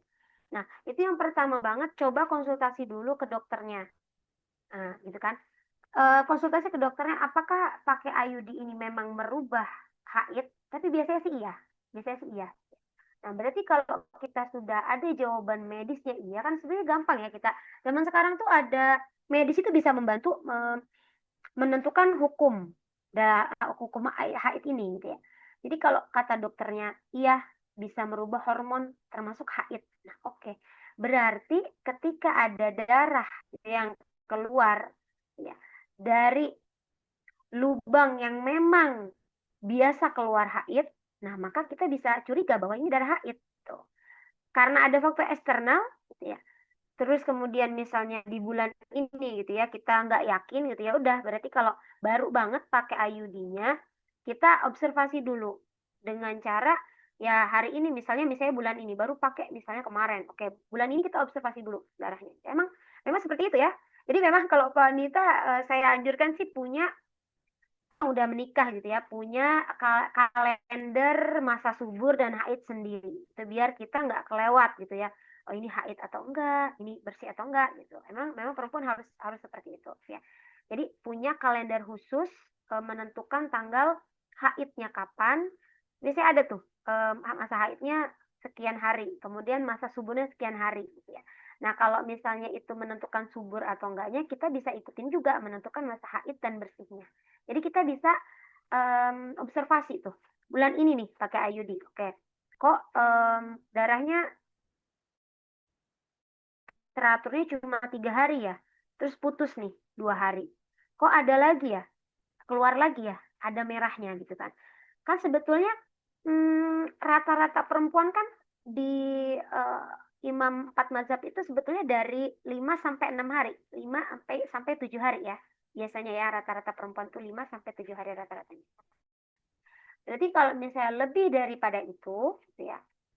Nah, kita bisa lihat gitu. Kita bisa observasi dulu. Kalau tadi misalnya 7 hari, 7 hari itu haid, kemudian berhenti 2 hari, haid lagi hari selanjutnya 3 hari ya. Oke, berarti dalam observasi kita seperti biasa aja. Kita lihat ilahnya, sebabnya. Kalau keluar darah, maka kita anggap itu haid. Kalau suci, kalau nggak keluar, berarti kita anggap itu suci. Keluar lagi, anggap itu berarti haid. Itu 1 bulan. Oke. Nanti bulan selanjutnya sama nggak seperti itu? Kalau polanya sama, berarti kita bisa pastikan bahwa itu darah haid. Oke. Berarti setiap bulan kita bisa pastikan bahwa itu darah haid. Ya udah, kita anggap semuanya haid sampai dengan 15 hari. Jadi bisa seperti itu Teh Mutiara, ya. Jadi bisa seperti itu. Jadi kita observasi dulu. Memang kalau faktor eksternal ya harus diobservasi. Karena ada perubahan kan, ada perubahan haidnya, ada perubahan pola gitu. Ya harus observasi gitu. Jadi kalau awal-awal pakai KB itu dulu. Jadi dilihat ilahnya dulu sebabnya. Jadi ada darah keluar maka haid. Kalau nggak ada darah, cuci dulu. Kan kita khawatirnya, ini dikhawatirkan aja kita tanpa sengaja meninggalkan sholat. Itu padahal sebenarnya itu kewajiban kita kan. Ya kalau udah 2 bulan, 3 bulan, kita udah tahu polanya. Oke, berarti memang pola saya jadi nggak teratur nih. Oke, boleh sampai 15 hari dihitung haid meskipun terputus. Kalau udah kelihatan polanya 2 bulan sampai 3 bulan itu. Nanti setelah itu baru kalau kok tiba-tiba bulan keempat kok jadi ke-16 hari ya, gitu ya. Oke, karena tadi polanya kita tahu 15 hari, kemudian ada ketidakbiasaan, boleh konsultasi lagi ke dokternya. Ya, karena kan ada faktor eksternal, khawatir. Jadi khawatir karena itu darah haid atau mungkin itu darah penyakit karena ada faktor eksternal ya. Kita juga harus hati-hati. Bisa kontrol lagi ke dokternya dan bisa dikatakan istihadah ya karena sudah maksimal 15 hari. Selagi kontrol maka kita anggap itu istihadah. Kalau misalnya kontrol kayaknya ini ciri-cirinya darah haid gitu kata dokternya misalnya dari segi medis, oke berarti kita bisa dikatakan karena kan tadi ya di awal kita sudah ada 3 tinjauan sebetulnya haid itu dan dokter juga ada tinjauan medisnya tahu gitu ya bahwa itu tuh darah-darah haid itu sama seperti sebetulnya tinjauan medisnya ada, tinjauan syariatnya ada, jadi seperti itu. Mutiara ya. Semoga ini bisa menjelaskan itu. Tapi kalau misalnya memang pakainya masih belum jelas nih, oke boleh bisa mendengarkan kajian yang lainnya. Baik, terima kasih Untuk Ustaz. memperkaya ilmu. Baik, terima kasih Ustazah atas jawabannya. Semoga kamu Tiara terjawab ya pertanyaannya. Selanjutnya kita akan lanjut ke penanya terakhir Ustazah dari Kariskia. Silakan Kariskia. Baik Ustazah, Bismillahirrahmanirrahim. Assalamualaikum warahmatullahi wabarakatuh. Sebelumnya saya izin bertanya, kan saya haid itu mulai dari umur 13 tahun waktu saya kelas 8 SMP. Itu di tahun 2019 kalau nggak salah kurang lebih ya. Nah, dari situ haidnya itu lancar, alhamdulillah ke depannya itu 2-3 bulan ke depan itu haidnya normal seperti biasa kan, setiap bulannya datang haid. Nah, setelah itu ada jedanya itu sekitar 6 bulan saya nggak datang haid. Nah, di sini dibawa kontrol ke dokter kan, kata dokternya saya itu kekurangan sel darah merah, kelebihan sel darah putih gitu katanya. Terus saya belum puas dengan hasil yang dokternya itu kasih tahu kan. Jadi saya coba lagi cek katanya faktor hormon. Jadi udah habis itu saya nggak ada cek-cek lagi dan sampai sekarang haidnya itu masih nggak normal gitu Zah. Sampai bulan terakhir bulan Mei ya. Bulan Mei dari tanggal 10 Mei kemarin sampai sekarang itu darah tuh belum kering. Berarti udah masuk minggu kelima kalau nggak salah. Udah masuk minggu kelima. Nah itu waktu dari tanggal 10 Mei kemarin tuh dia kayak lendir gitu. Terus ada bercak merahnya. Nah di situ jeda beberapa hari. Terus lanjut lagi sampai sekarang belum ada berhenti darahnya. Jadi menurut tanggapan Ustazah atau Ustazah ada saran mungkin bagaimana dengan kondisi saya yang sekarang ini? Oh, berarti itu ada indikasi medis juga ya, Kariskia ya. Ya, ya semoga yang pertama kita doakan ya, semoga Kariskia sehat gitu ya. Kemudian nanti diagnosanya, kemudian diagnosa medisnya itu menunjukkan sesuatu yang baik gitu ya, yang sehat kembali. Dan saran saya sebetulnya itu tadi, cek rutin aja ke dokter sampai tahu. Kan tadi udah ada indikasi medisnya ya, tadi kelebihan darah putih daripada darah merah. Nah, itu sebetulnya kalau udah seperti itu kan eh, kita bisa tahu bahwa itu sebetulnya darah. Nah, kalau kalau tadi misalnya 6 bulan tadi kan nggak haid ya, Kariskia ya, 6 bulan nggak haid. Padahal dari awal tadi udah haid umur 13.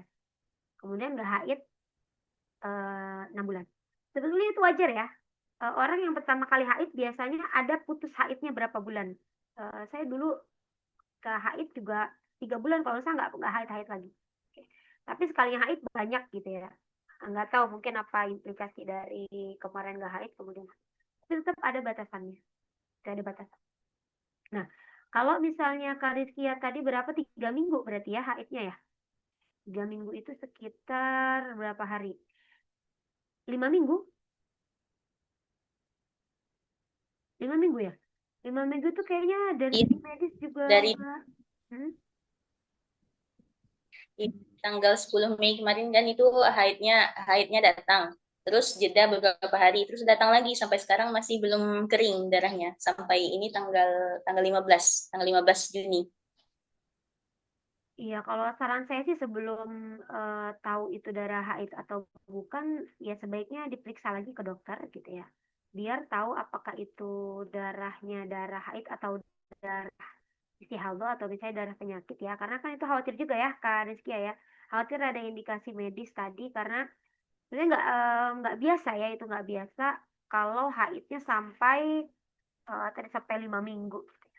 Ya sebaiknya sih diperiksa, dan sekarang apa gitu ya, sekarang karena tadi ada indikasi medis dan ada juga namanya dalam Islam itu istihadah. Jadi kalau mau kehati-hatian maka silakan anggap darah itu istihadah dan sholat seperti biasa. Tuh dikhawatirkan ternyata kok indikasinya medis. Nah kalau indikasi medis kan ada, kalau dalam Islam itu istihadah namanya, darah penyakit gitu ya, darah darah karena faktor medis gitu ya, darah darah karena faktor medis. Jadi intinya itu darah itu bukan darah haid yang memang normal perempuan keluar gitu ya.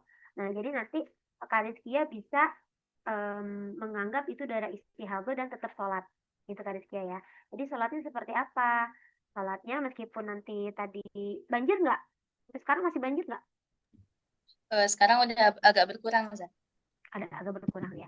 Gak apa-apa nanti untuk kehati-hatian, karena kalau sudah haid kan berarti udah balik ya, jadi udah ada kewajiban untuk sholat 5 waktu. Apalagi sholat ini kan menjadi kewajiban kita selama kita hidup, apakah kita dalam kondisi apapun, kita dalam kondisi sehat, dalam kondisi sakit, dalam kondisi lemah pun kita tetap harus sholat. Makanya sholat itu ada rukhsahnya gitu, ada keringanannya. Kalau kita nggak bisa berdiri, maka duduk. Kalau nggak bisa duduk, pakai gerakan. Nggak bisa gerakan, pakai isyarat. Itu saking wajibnya sholat fardu itu. Makanya untuk kehati-hatian kita, karena tadi juga ada indikasi medisnya, silakan statusnya jadi istihadah, dan nanti setiap kali Kazkia mau sholat itu diganti pembalutnya ya, diganti pembalut yang baru atau celana dalam baru nggak apa-apa, apakah pembalut atau celana dalam, yang jelas yang biar nggak tembus ya, pembalut gitu, pembalut baru, wudhu dengan wudhu yang baru. Jadi nggak perlu mandi, mandi sekali aja. Boleh mandi sekali aja sebagai toharoh setelah haid gitu ya. Jadi nanti selebihnya nih setelah ini nanti Kariskia boleh mandi toharoh setelah haid. Kemudian nanti sholat seperti biasa, sholat 5 waktu dengan cara mengganti pembalut setiap sebelum sholat. Dan kalau wudhu itu langsung sholat, ganti pembalut langsung wudhu langsung sholat, jadi jangan ditunda-tunda gitu sholatnya, khawatir nanti ada darah yang keluar. Tapi ketika misalnya udah takbiratul ihram Allahu Akbar gitu ya, terasanya ada darah keluar, nggak apa-apa, lanjutin aja sholatnya, itu nggak apa-apa, lanjutin aja. Meskipun terasa ada darah, misalnya diperiksa, oh selama sholat saya tadi keluar darah, nggak apa-apa ya, yang penting sholatnya langsung gitu. Sholatnya langsung setelah wudhu, setelah bersih ganti pembalut baru, wudhu langsung sholat. Kalau misalnya ada jarak antara wudhu dengan sholat, darahnya keluar, tapi Kariskia belum sholat, itu harus ganti lagi. Jadi makanya ganti pembalut, wudhu yang baru, jadi langsung sholat. Nah, wudhunya juga nggak bisa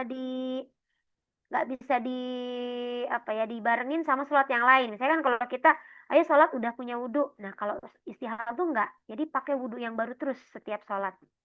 Gitu Kariskia ya, wudhu terus setiap sebelum sholat kalau istihad.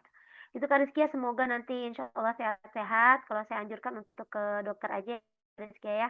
Insya Allah kita doakan Kak Rizkia, semoga semoga nanti kalau ke dokter nanti hasilnya baik, kemudian diberikan sehat yang sempurna. Kita doa dulu ya buat Kak Rizkia, boleh Al-Fatihah.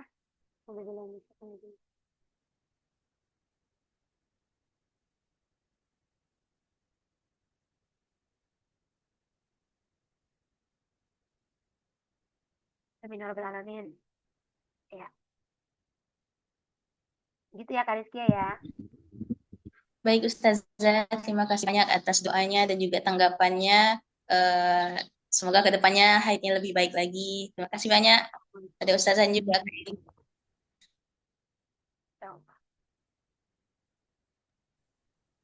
Alhamdulillah. Terima kasih banyak Ustazah atas jawabannya. Terima kasih juga Kak Rizky atas pertanyaannya yang tentunya menutup pertanyaan sesi tanya jawab di sore hari ini Ustazah. Karena Masya Allah antusiasme baik peserta maupun Ustazah saya lihat sangat luar biasa ya Ustazah.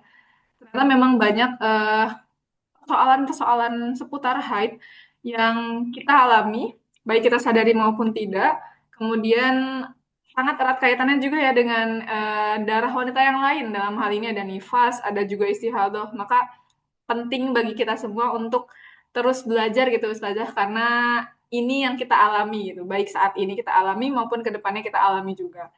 Terima kasih banyak Ustazah atas penjelasan yang sangat insightful, kemudian jawaban-jawaban yang sangat luar biasa. Alhamdulillah kita sudah sampai di penghujung acara pada sore hari ini. Mungkin sebelum kita tutup, boleh Teteh untuk membuka kameranya terlebih dahulu ya. Kita akan dokumentasi terlebih dahulu. Oke, yang bisa membuka kamera boleh silakan dibuka kameranya. Yang sedang berhalangan tidak apa-apa. Mungkin kita lanjutkan dokumentasi saja. Oke, mungkin kakak-kakak ada lagi yang akan membuka kamera?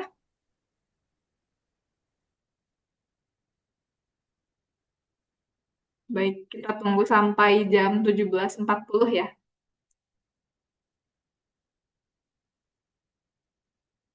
Oke, 1 menit lagi. Silakan teteh-teteh, jika ada yang bisa membuka kamera boleh dibuka untuk dokumentasi. Untuk rekamannya, insya Allah nanti kita akan unggah di YouTube Lingkar Quran. Dan juga jika ada teteh-teteh yang ingin ingin mendapatkan rekamannya secara langsung gitu ya di drive-nya, nanti boleh hubungi PIC yang tadi mungkin men-share informasinya ke grup Liko-nya, atau mungkin satu kontak gitu ya di WhatsApp-nya, itu boleh juga dimintakan dokumentasinya. Insya Allah setelah ini kita akan rilis dokumentasinya di drive, dan juga insya Allah akan kita unggah ke YouTube Lingkar Quran. Baik, mungkin kita bisa mulai untuk dokumentasinya. Silakan siapkan gaya terbaiknya. Oke, 1, 2, 3.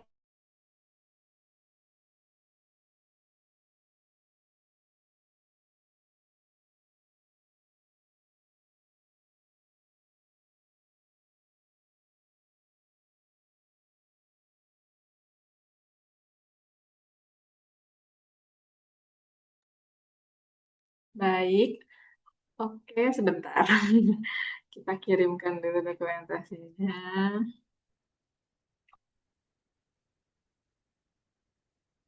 Satu kali lagi ya. 1, 2, 3. Baik, alhamdulillahirrahmanirrahim telah selesai sesi materi kita dari awal hingga akhir pada sore hari ini. Terima kasih banyak kepada Ustazah Inna Altaini yang telah bersedia untuk sharing banyak hal kepada kita semua di sore hari ini. Semoga eh, terjawab masalah-masalahnya atau kondisi-kondisinya yang pernah dialami oleh teteh-teteh, tapi semoga tidak lantas menghentikan langkah kita untuk terus belajar seputar fikih wanita gitu ya, salah satunya haid serta darah-darah yang lainnya, agar kita semua senantiasa aware gitu ya, senantiasa tersadarkan bahwa banyak hal yang harus terus kita luruskan gitu dalam hidup kita sampai akhir hayat nanti. Untuk penutup, sebagai penutupnya, kita akan tutup dengan membaca hamdalah. Alhamdulillahirabbil alamin. Istighfar sebaik-baiknya, astagfirullahaladzim, astagfirullahaladzim, astagfirullahaladzim, dan doa kafaratul majelis. Subhanakallahumma wa bihamdik, asyhadu alla ilaha illa anta, astaghfiruka wa atubu ilaik. Terima kasih banyak Ustazah Ina atas waktunya. Semoga dilancarkan segala urusannya. Amin, ya Allah Rabbal Alamin. Terima kasih juga Kak Eli dan teteh-teteh semua. Teman-teman yang lain, semoga sehat-sehat ya semuanya ya. Amin Ini Allahumma. sudah boleh live atau? Sudah boleh Ustazah. Terima kasih Ustazah. Ya, sama-sama. Terima kasih semuanya ya. Syukron.